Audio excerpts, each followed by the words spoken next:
Hello friends, इस video के अंदर हम लोग देखने वाले हैं थ्री फेज लाइन का उपयोग घर में कैसे किया जाता है, या ऐसे भी समझ सकते हैं थ्री फेज लाइन का इस्तेमाल हाउस वायरिंग में कैसे होता है कहीं पर भी। जैसे कि आप देख रहे हैं, ये हमारा three phase TPN distribute box है, जिसके अंदर मेन लाइन इनपुट हमारा थ्री फेज का है और यहाँ से 6 पार्ट में डीपीएमसीबी लगा करके ब्रांच सर्किट बनाया गया है किसी भी घर के 6 फ्लोर के लिए।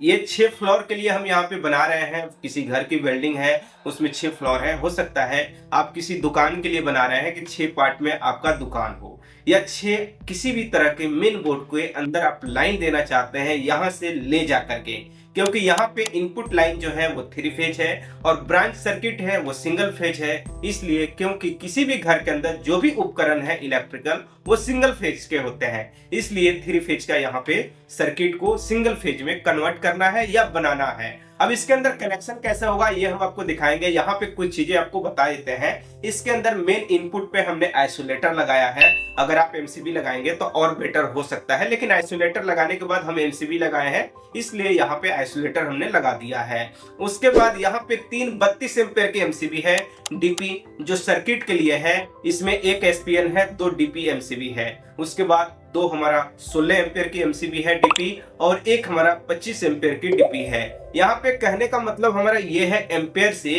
कि जो आपका सर्किट है लोड कम ज्यादा होने के हिसाब से आपकी एम्पेयर साइज चेंज हो जाएगी, लेकिन कनेक्शन सेम इसी तरह से होगा। 6 पार्ट के लिए कहीं पे भी कनेक्शन आप करना चाहते हैं तो सिर्फ इस तरह से करेंगे और प्रॉपर तरह से काम करेगा। किसी भी तरह का प्रॉब्लम नहीं आने वाला है और हर जगह पे इसी तरह से काम किया जाता है। तो चलिए इस वीडियो को शुरू करते हैं। इस वीडियो को पूरा ध्यान से देखिए, सुनिए, समझिए। उसके बाद आपके मन में किसी भी तरह का डाउट, सवाल, सुझाव होता है तो नीचे कमेंट बॉक्स में जरूर लिखिए।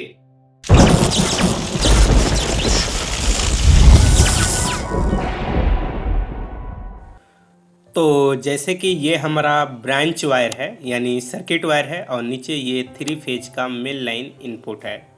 यहाँ पे अब इन सब का हम कनेक्शन करेंगे। सबसे पहले हम क्या करते हैं, इस वायर को थोड़ा सा हम करते हैं साइड में, यानी इस साइड थोड़ा कनेक्शन करेंगे तो दिक्कत नहीं करे, बार बार नहीं आए। स्क्रू ड्राइवर लेंगे और आइसोलेटर को हम यहाँ पे सबसे पहले स्क्रू को खोलेंगे और आइसोलेटर के जगह आप चाहें तो टीपीएन एमसीबी या 4 पोल एमसीबी लगा सकते हैं, दोनों बेटर है। लेकिन यहाँ पे आइसोलेटर के बाद जो भी सर्किट है एमसीबी से कंट्रोल हो रहा है, तो हम यहाँ पे पैसा को बचाने के लिए ऐसा कर सकते हैं। तो यहाँ पे इसीलिए हमने आइसोलेटर लगाया है और जो भी मेन वायर है उन सब का पीवीसी हमने रिमूव कर दिया है और प्लायर से थोड़ा मोड़ ले रहे हैं, टाइट कर रहे हैं।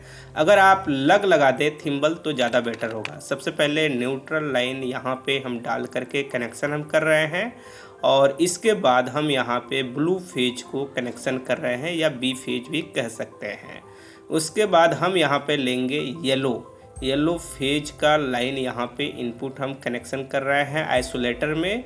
और इसके बाद हम लेने वाले हैं एक हमारा बचेगा सिर्फ रेड, तो रेड को लेंगे और यहाँ लास्ट में रेड को लगा देंगे। अब क्या हुआ, अगर सीरियल बाय देखेंगे लेफ्ट साइड से तो ये सबसे पहले रेड फेज, उसके बाद येलो फेज, उसके बाद ब्लू फेज और उसके बाद ब्लैक न्यूट्रल। अब इन सब का ये एमसीबी ऊपर रख देते हैं, थोड़ा निकल गया, लास्ट में लेकर के कनेक्शन लगा देंगे, कोई दिक्कत नहीं है। अब यहाँ पे इसके अंदर लॉक कर देंगे। इस तरह से हमारा आइसोलेटर के अंदर कनेक्शन कंप्लीट हो गया। अब हमें सबसे पहले फेज लाइन का कनेक्शन करना है, जो आपका ये फेज लिंक है या फोर्क टाइप इसे भी कनेक्टर कहा जाता है। तो फेज लिंक आप कहे या वायर का एक छोटा सा टुकड़ा लेकर के भी आप लूप कर सकते हैं, लेकिन हमारे पास ये है तो इसके अंदर इस तरह से डालेंगे। यानी दोनों एमसीबी के एक एक साइड बीच में हम ले रहे हैं, साइड में न्यूट्रल यूज करेंगे और बीच में फेज। और उसके बाद एक छोटा सा वायर का टुकड़ा हम लिए हैं और इसका कनेक्शन एक एमसीबी के अंदर, जिसमें आप बस वायर डाले हैं ना लिंक कनेक्शन करने के लिए, इसके अंदर डालेंगे। इस तरह से कनेक्शन हो गया, दोनों एमसीबी के अंदर फेज लाइन का कनेक्शन पहुंच जाएगा। और उसके बाद इसको जहां पे इनपुट बी यानी ब्लू फेज का किए हैं उसी के ऊपर आउटपुट कनेक्शन कर लेंगे। इससे हमारा 2 सर्किट का कनेक्शन कंप्लीट हो गया या 2 डीपी एमसीबी का कनेक्शन हो गया ब्लू फेज से। अब इसी तरह से हम यहाँ पे लेंगे फिर यहाँ पे फेज लिंक और 2 एमसीबी को आपस में इस तरह से कनेक्ट करेंगे और कनेक्ट करने के बाद यहाँ पे एक वायर का टुकड़ा लेंगे जो येलो कलर का है। और यहाँ पे मेन लाइन इनपुट वायर की साइज की बात करें तो 10 स्क्वायर mm यानी 10 mm का वायर है।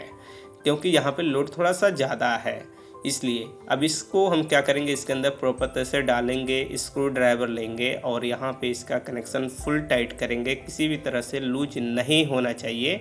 और यहाँ पे आइसोलेटर के आउटपुट जो येलो फेज जहाँ से हो रहा है वहाँ पे कनेक्शन हो जाएगा। सेम इसी तरह से कनेक्शन करना हमारा है। एक और बच रहा है रेड फेज। जिस तरह से दो हमने अभी ब्लू और येलो को किया है, उसी तरह से रेड वाले के लिए यहाँ पे रेड कलर का वायर का टुकड़ा लेंगे और इसकी पीवीसी रिमूव करेंगे और सेम यहाँ पे किसी एक एमसीबी के अंदर बीच सेंटर में हमने कनेक्ट किया है दोनों एमसीबी का, तो किसी एक में आप डायरेक्ट कनेक्ट कर दीजिए।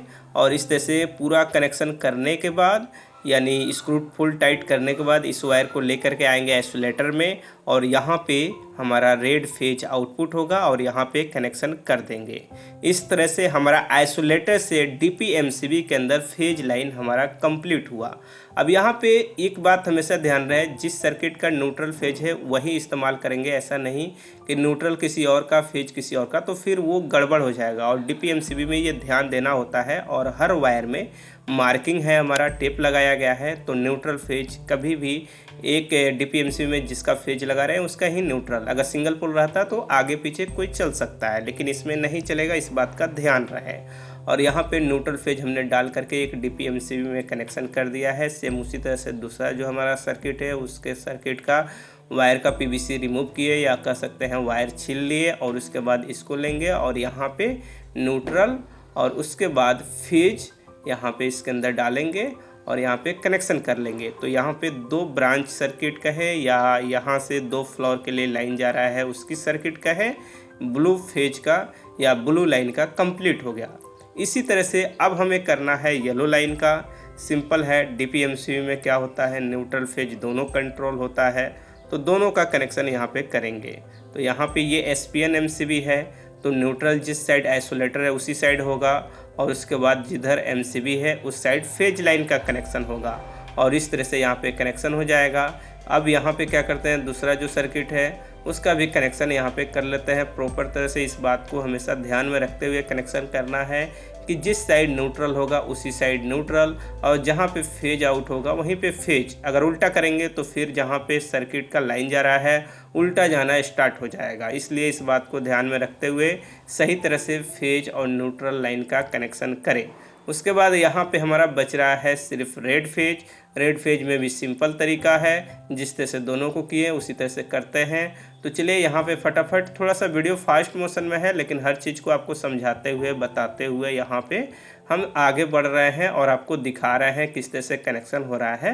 तो इसे फॉलो ज़रूर कीजिए और प्रॉपर तरह से ज़रूर सीखिए। अगर आपको वीडियो एक बार देखने से समझ में नहीं आता है दोबारा देखिए, तिबारा देखिए, लेकिन प्रॉपर तरह से अच्छी नॉलेज इसे ले लीजिए। कहीं पे भी आप काम करें तो आप एक्सपर्ट रहें, इसलिए आपको नॉलेज ज़रूरी है। इस तरह से जो भी सर्किट है हमारा कनेक्शन कंप्लीट है, बस डीपीएमसीबी में न्यूट्रल वायर का कनेक्शन कनेक्ट करना है। जैसे एक छोटा सा वायर का टुकड़ा लिए हैं और यहाँ पे लूप बनाए हैं और इस डीपीएमसीबी के इस साइड कनेक्शन किए और उसके बाद यहाँ पे इस एसपीएन एमसीबी के इस साइड कनेक्शन किए। तो इससे क्या हुआ, दोनों एमसीबी के अंदर इस वायर से न्यूट्रल लाइन मिलेगा। तो सबसे पहले इसी तरह से तीनों पार्ट में, जैसे ब्लू फेज में या हम कह सकते हैं ब्लू लाइन जो आपका है 2 डीपीएमसीबी, या हम कह सकते हैं येलो का है उसके अंदर या रेड का, इन सब के अंदर सबसे पहले न्यूट्रल वायर को कनेक्ट करेंगे और ये इनपुट हम दे रहे हैं डीपीएमसीबी को और इस तरह से इसके अंदर हम डालेंगे और यहाँ पे हम कनेक्शन कर रहे हैं। सबसे पहले फुल कनेक्शन करते हैं, उसके बाद इन सब को आपस में हमें जोड़ना है। जैसे यहाँ पे लेके आ गए, अब यहाँ पे क्या करेंगे, इस तीनों को आपस में जोड़ेंगे। जोड़ने के बाद प्रॉपर तरह से प्लायर से टाइट करेंगे और उसके बाद हम यहाँ पे स्क्रू ड्राइवर लेंगे और स्क्रू ड्राइवर के माध्यम से इसके अंदर डाल करके फुल टाइट, किसी भी तरह से लूज नहीं, कनेक्शन कंप्लीट कर लेंगे और ये कनेक्शन कंप्लीट हो गया।